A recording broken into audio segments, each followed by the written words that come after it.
जय हिंद, वंदे मातरम। दोस्तों, स्वागत है आपका आपके अपने इस यूट्यूब चैनल पर। आज के इस वीडियो में बिहार पुलिस कांस्टेबल के लिए प्रीवियस ईयर क्वेश्चन का प्रैक्टिस सेट सॉल्व करेंगे।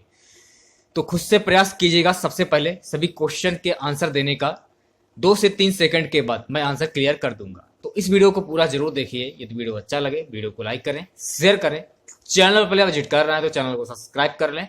पास ही में आपके बेल आइकन होगा, उसको भी दबा लें। इससे आने वाली नए वीडियो की नोटिफिकेशन आप सभी लोगों तक आसानी से पहुंच जाएगी। देखिए गाइज, मैं आप लोगों के लिए हरियाणा पुलिस कांस्टेबल के लिए पर डे 2 वीडियो बनाता हूं। सभी क्वेश्चन के एक्स्ट्रा फैक्ट भी मैं आपको बताता हूं। तो आपका भी कर्तव्य बनता है कि आप वीडियो को लाइक और शेयर ज़्यादा से ज़्यादा करें। तो यहाँ से आपके सामान्य अध्ययन के क्वेश्चन स्टार्ट हो जाते हैं। क्वेश्चन हमारा है कि किस प्रकार की बाजार व्यवस्था में बाजार अथवा उद्योग पर कुछ ही विक्रेताओं का वर्चस्व होता है। जब बाजार में वस्तु के थोड़े विक्रेता हों, अर्थात 3, 4, 5 आदि, तो उसे हम अल्पाधिकार बाजार कहते हैं। अल्पाधिकार बाजार में कीमत निर्धारण भी द्विविक्रेता की भांति होता है।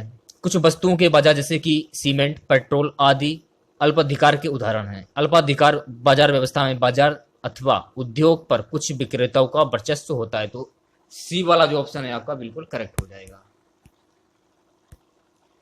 अगला क्वेश्चन, निम्नलिखित में से कौन सा भारत में मौद्रिक नीति का घटक नहीं है? जिस नीति के अनुसार किसी देश का मुद्रा प्राधिकारी मुद्रा की आपूर्ति का नियमन करता है उसे मौद्रिक नीति कहते हैं। इसका उद्देश्य राज्य का आर्थिक विकास एवं आर्थिक स्थायित्व सुनिश्चित करना होता है। भारत में सार्वजनिक ऋण मौद्रिक नीति का घटक नहीं है। तो डी वाला जो ऑप्शन है आपका बिल्कुल करेक्ट हो जाएगा। अगला क्वेश्चन देखिए, निम्नलिखित में से कौन हमारे देश के तीनों में से किसी भी सदन का सदस्य नहीं होता है? भारतीय संविधान पर ब्रिटेन के संविधान का व्यापक प्रभाव है। ब्रिटेन के संविधान का अनुकरण करते हुए भारत में संविधान द्वारा संसदीय शासन की व्यवस्था की गई है। जिस तरह ब्रिटेन में शासन की प्रमुख वहां की सामग्री होती है, उसी प्रकार से भारत में राज्य का प्रमुख राष्ट्रपति होता है। ब्रिटेन की सामग्री की तरह भारत का राष्ट्रपति राज्य का औपचारिक प्रमुख होता है और संघ की वास्तविक शक्ति संघ मंत्रिमंडल में निहित होती है। इन दोनों देशों के प्रमुखों में मूलभूत अंतर यह है कि ब्रिटेन की सामग्री का पद वंशानुगत होता है, जबकि भारत का राष्ट्रपति एक निर्वाचित मंडल द्वारा निर्वाचित किया जाता है। इसी अंतर के कारण भारत का प्रजातांत्रिक गणराज्य कहा जाता है। भारत में राष्ट्रपति का पद संविधान के अनुच्छेद 52 द्वारा उपबंधित है। राष्ट्रपति हमारे देश के तीनों में से किसी भी सदन का सदस्य नहीं होता है। तो सी वाला जो ऑप्शन है आपका बिल्कुल करेक्ट हो जाएगा। चलिए बात करते हैं अगले क्वेश्चन की। भारतीय संविधान के किस अनुच्छेद में आपातकाल का प्रावधान है? संविधान के अनुच्छेद 352 के अनुसार यदि राष्ट्रपति को यह विश्वास हो जाए कि देश अथवा देश के किसी भाग की सुरक्षा तथा शांति, युद्ध, बाहरी आक्रमण या सशस्त्र है, तो वह आपातकाल की घोषणा कर देश का शासन अपने हाथ में ले सकता है। राष्ट्रपति इस आशय की घोषणा उस दशा में भी कर सकता है जब उसे यह विश्वास हो जाए कि युद्ध अथवा सशस्त्र विद्रोह के कारण देश अथवा देश के किसी भाग की सुरक्षा और शांति निकट भविष्य में संकट पड़ने में वाली है। तात्पर्य यह है कि संभावना मात्र में ही राष्ट्रपति आपातकाल की घोषणा कर सकता है। भारतीय संविधान के अनुच्छेद 352 में आपातकाल का प्रावधान है। तो बी वाला जो ऑप्शन है आपका बिल्कुल करेक्ट हो जाएगा। अगले क्वेश्चन की ओर बढ़ते हैं। क्वेश्चन हमारा है कि बारडोली सत्याग्रह आंदोलन का नेतृत्व किसने किया था? बारडोली सत्याग्रह भारतीय स्वाधीनता संग्राम के दौरान वर्ष 1928 में गुजरात में हुआ। यह एक प्रमुख किसान आंदोलन था जिसका नेतृत्व वल्लभ भाई पटेल ने किया था। उस समय प्रांतीय सरकार ने किसान के लगान में 22% की वृद्धि कर दी थी। बारडोली में महिलाओं ने वल्लभ भाई पटेल को सरदार की उपाधि से सम्मानित किया था। तो सी वाला जो ऑप्शन है आपका बिल्कुल करेक्ट हो जाएगा। भारतीय उपद्रव का पिता किन्हें कहा जाता है? बाल गंगाधर तिलक ने इंडियन होम रूल लीग की स्थापना सन 1916 ईस्वी में की। तो आपको ध्यान रखना है कि इंडियन होम रूल लीग की स्थापना बाल गंगाधर तिलक ने की। यह आपको ध्यान रखना है। इंडियन अरेस्ट में तिलक को भारतीय उपद्रव या अशांति का जनक कहा जाता है। तो बी वाला जो ऑप्शन है आपका बिल्कुल करेक्ट हो जाएगा। अगला क्वेश्चन है, प्रकाश की तरंग प्रकृति के विचारण द्वारा किस परिघटना की व्याख्या नहीं की जा सकती है?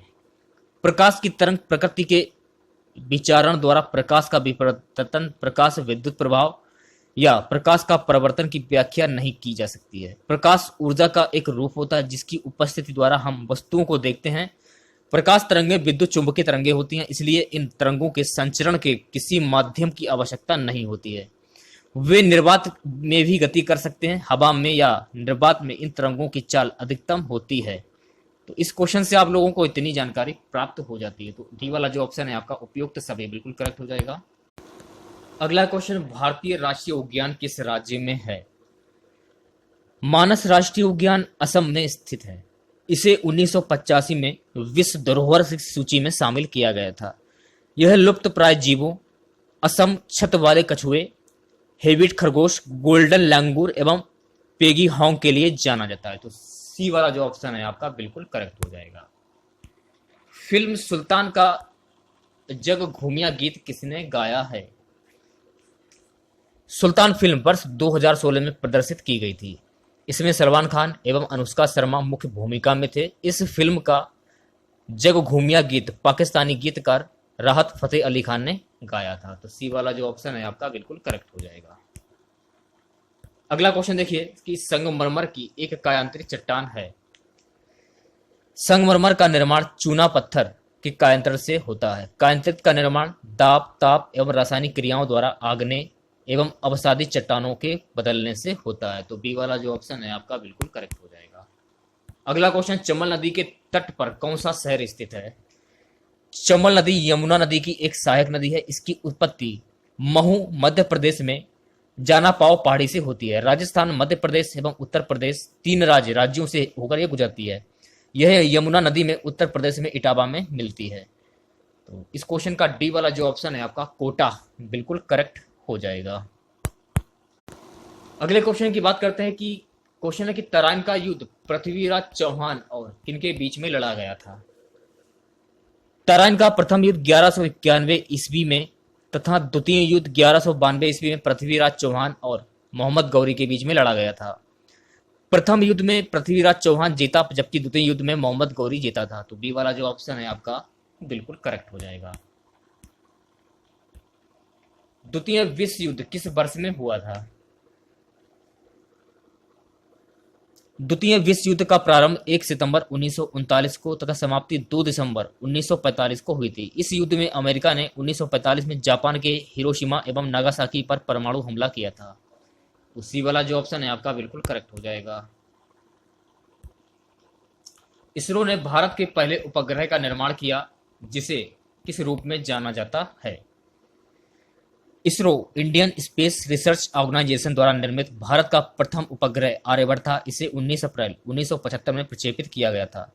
यह भारत का प्रथम कृत्रिम उपग्रह था। इसरो की स्थापना 15 अगस्त 1969 में की गई थी। तो ए वाला जो ऑप्शन है आपका बिल्कुल करेक्ट हो जाएगा। ठीक है,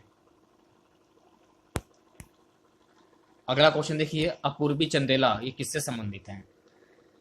अपूर्वी चंदेला का संबंध तीरंदाजी से है।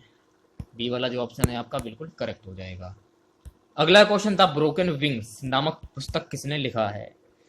द ब्रोकन विंग्स नामक पुस्तक की रचना सरोजिनी नायडू ने की थी। उन्होंने द वर्ल्ड ऑफ टाइम नामक पुस्तकें भी लिखी। महात्मा गांधी ने इनको भारत की बुलबुल कहा। इन्होंने 1925 के कानपुर अधिवेशन की अध्यक्षता भी की थी। तो सी वाला जो ऑप्शन है आपका बिल्कुल करेक्ट हो जाएगा। अगला क्वेश्चन, पुर्तगाल की राजधानी क्या है? पुर्तगाल की राजधानी लिस्बन, ऑस्ट्रिया की राजधानी है वियना, बेलारूस की राजधानी है मिन्स्क तथा अर्जेंटीना की राजधानी है ब्यूनस आयर्स। तो ए वाला जो ऑप्शन है आपका बिल्कुल करेक्ट हो जाएगा। सिकंदर महान किस वर्ष में पैदा हुए थे? ये वाला ऑप्शन, ये वाला ऑप्शन, ये वाला, चार ऑप्शन गलत हैं। सिकंदर महान का जन्म 350 ईस्वी पूर्व में हुआ था, ये आपको ध्यान रखना है। ठीक है, अकबर 1556 से 1605 ईस्वी किस वंश का शासक था? मुगल वंश का शासक था, यह आपको ध्यान रखना है। रॉकेट का आविष्कार किसने किया था? रॉकेट का आविष्कार रॉबर्ट गोडार्ड ने 16 मार्च 1926 को किया था।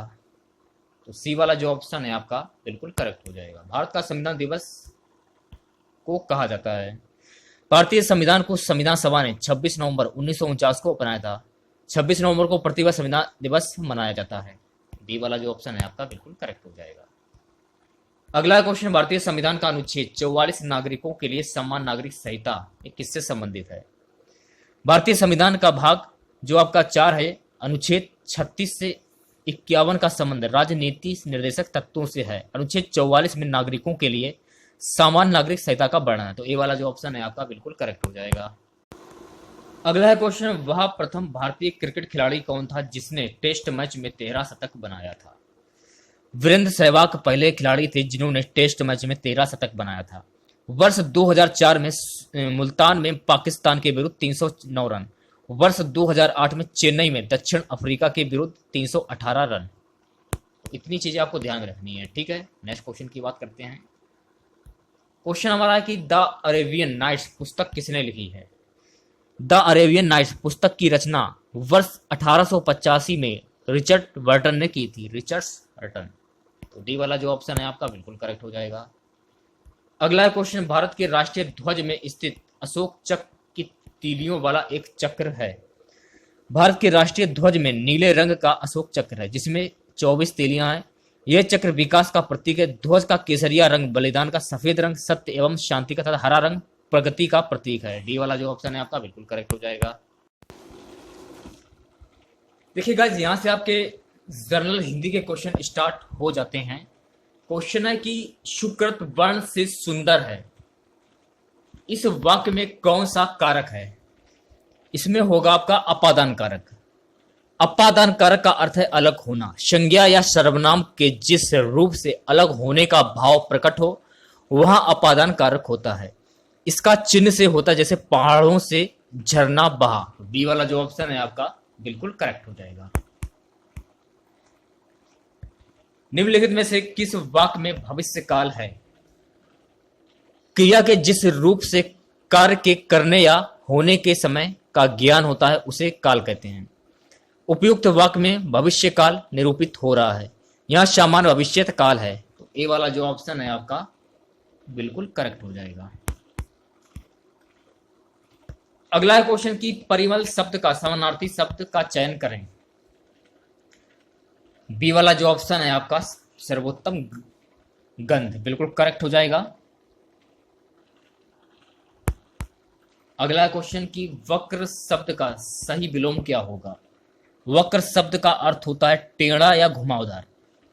इसका विपरीत शब्द होगा त्रिजु या सरल। अन्य शब्दों के विलोम शब्द होंगे जैसे कि तिरछा सीधा हो जाएगा, टेढ़ा सीधा हो जाएगा। तो सी वाला जो ऑप्शन है आपका बिल्कुल करेक्ट हो जाएगा।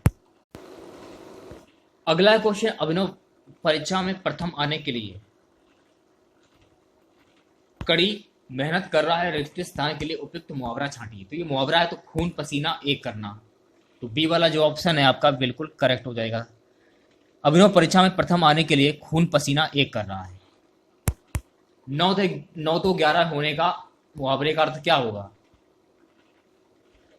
9 2 11 होने का अर्थ होता है तुरंत भाग जाना। बाकी प्रयोग, पुलिस के पहुंचने से पहले आतंकवादी 9 2 11 हो गए। भाग जाना, तुरंत भाग जाना। सी वाला जो ऑप्शन है आपका बिल्कुल। यहां से आपके जनरल साइंस के क्वेश्चन स्टार्ट हो जाते हैं। प्रकाशीय तंतु निम्नलिखित में से प्रकाश के किस सिद्धांत पर कार्य करता है? प्रकाशीय तंतु कांच या प्लास्टिक से निर्मित एक तंतु होता है जिसके लंबाई की दिशा में प्रकाश का संचरण हो सकता है। प्रकाशीय तंतु एक बेलनाकार डाइलेक्ट्रिक वेवगाइड है जो प्रकाश को अपनी लंबाई की दिशा में संचरण करता है। इस प्रक्रिया में प्रकाश का पूर्ण आंतरिक परावर्तन होता है। तो डी वाला जो ऑप्शन है आपका बिल्कुल करेक्ट हो जाएगा। अगला क्वेश्चन, पोटेशियम नाइट्रेट का उपयोग व्यावसायिक रूप से किस उद्योग में किया जाता है? पोटेशियम नाइट्रेट का उपयोग व्यावसायिक रूप से पटाखों के निर्माण में किया जाता है। तो सी वाला जो ऑप्शन है आपका बिल्कुल करेक्ट हो जाएगा। नेक्स्ट क्वेश्चन की बात करते हैं। निम्नलिखित में से किस में कोशिका भित्ति नहीं होती है? माइक्रोप्लाज्मा में कोशिका भित्ति नहीं होती है। तो डी वाला जो ऑप्शन है आपका बिल्कुल करेक्ट हो जाएगा। अगला क्वेश्चन, निम्नलिखित में से किसको कोशिका का शक्ति गृह भी कहा जाता है? लवक कोशिका को शक्ति गृह भी कहते हैं। लवक, ये वाला जो ऑप्शन है आपका बिल्कुल करेक्ट हो जाएगा। चलिए बात करते हैं अगले क्वेश्चन की। न्यूमेटोफोरम का क्या कार्य होता है? न्यूमेटोफोरस श्वसन के लिए ऑक्सीजन प्रदान करता है। बी वाला जो ऑप्शन है आपका बिल्कुल करेक्ट हो जाएगा। अगला क्वेश्चन, निम्नलिखित में से ध्वनि स्वरमान पिच को कौन निर्धारित करता है? ध्वनि स्वरमान पिच को आवृत्ति निर्धारित करती है? तो बी वाला जो ऑप्शन है आपका बिल्कुल करेक्ट हो जाएगा। कौन सी घटना प्रकाश की कण प्रकृति को दिखाई देती है या दिखाती है? प्रकाश विद्युत प्रभाव की घटना प्रकाश की कण प्रकृति को दिखाती है। सी वाला जो ऑप्शन है आपका बिल्कुल करेक्ट हो जाएगा। अगला क्वेश्चन, CaOCl2 का सामान्य नाम क्या है? Bleaching powder. ब्लीचिंग पाउडर का एक सफेद रंग का पाउडर होता है जो क्लोरीन गैस को चूने के साथ मिला देने से बनता है। ताजे ब्लीचिंग पाउडर में कम से कम 33% पर्याप्त क्लोरीन गैस पाई जाती है। यह एक अस्थिर रासायनिक पदार्थ है अतः रोशनी, हवा तथा नमी के संपर्क में इसमें से क्लोरीन गैस निकल जाती है। तो इस क्वेश्चन से आप लोगों को इतनी जानकारी मिल जाती है। अगला क्वेश्चन, कौन सा रोग निकल के कारण होता है? तो आपको ध्यान में रखना है कि त्वचा शुद्ध रोग निकल के कारण होता है। तो बी वाला जो ऑप्शन है आपका बिल्कुल करेक्ट हो जाएगा। अगले क्वेश्चन की बात करते हैं, तंबाकू का कौन सा घटक उसे मानव उपभोग के लिए हानिकारक बनाता है? निकोटीन तंबाकू का वह घटक है जो मानव उपभोग के लिए हानिकारक होता है। बी वाला जो ऑप्शन है आपका बिल्कुल करेक्ट हो जाएगा। यहां से आपके कंप्यूटर के क्वेश्चन स्टार्ट हो जाते हैं। क्वेश्चन हमारा है कि 1 जीबी के बराबर कितने केबी होते हैं? 1 जीबी गीगाबाइट 1024 इंटू 1024 केबी किलोबाइट के बराबर होते हैं। 1 जीबी में 1024 एमबी होते हैं तथा 1 एमबी में 1024 केबी होते हैं। तो सी वाला जो ऑप्शन है आपका बिल्कुल करेक्ट हो जाएगा। चलिए बात करते हैं अगले क्वेश्चन की। क्वेश्चन हमारा है, निम्नलिखित में से क्या 1 किलोबाइट के तुल्य होता है? 1 केबी किलोबाइट 1024 बाइट के तुल्य होता है। 1 बाइट में 8 बिट्स होती हैं। तो डी वाला जो ऑप्शन है आपका बिल्कुल करेक्ट हो जाएगा। अगला क्वेश्चन, वह इलेक्ट्रॉनिक डिवाइस जो डाटा को स्वीकार कर सकती है, डाटा प्रोसेस करती तथा आउटपुट उत्पन्न करती है, परिणामों को भविष्य में प्रयोग के लिए स्टोर करती है, ये क्या कहलाती है? डाटा को स्वीकार करने वाली, डाटा को प्रोसेस करने वाली, आउटपुट उत्पन्न करने वाली तथा परिणामों को भविष्य में प्रयोग के लिए करने वाली इलेक्ट्रॉनिक डिवाइस कंप्यूटर कहलाती है। बी वाला जो ऑप्शन है आपका बिल्कुल करेक्ट हो जाएगा। अगला क्वेश्चन, एक औपचारिक भाषा जिसकी जानकारी या ज्ञान को व्यक्त करने के लिए इस्तेमाल किया जाता है और जिसे अक्सर कंप्यूटर प्रणाली के डिजाइन में इस्तेमाल किया जाता है, वह है? मॉडलिंग भाषा वह भाषा है जो सामान्यतः कंप्यूटर प्रणाली में प्रयुक्त होती है तथा इसका प्रयोग जानकारी या ज्ञान को व्यक्त करने में होता है। डी वाला जो ऑप्शन है आपका बिल्कुल करेक्ट हो जाएगा। अगला क्वेश्चन, सुपर कंप्यूटर की एक श्रृंखला है जिसे पुणे भारत में centre for development of advance computing CDAC के द्वारा बनाया गया है, असेंबल किया गया है। तो ये असेंबल किया गया है, परम एक सुपर कंप्यूटर श्रृंखला है जिसको centre for development of advance computing ने विकसित किया है। इसकी स्थापना वर्ष 1988 में हुई थी तथा विजय भारकर इसके निर्देशक थे। वर्ष 2016 में इसको लॉन्च किया गया था। तो ये वाला जो ऑप्शन है आपका बिल्कुल करेक्ट हो जाएगा। यूनिक्स ऑपरेटिंग सिस्टम को वर्ष 1970 के दशक में किसके द्वारा विकसित किया गया था? तो ये विकसित किसके द्वारा किया गया था? तो ये विकसित किया गया था बेल लैब्स के द्वारा।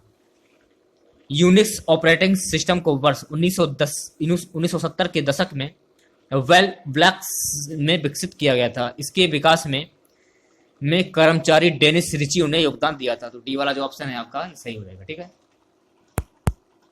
अगला क्वेश्चन, दशमलव संख्या 106 को त्रिविधि में परिवर्तित करें।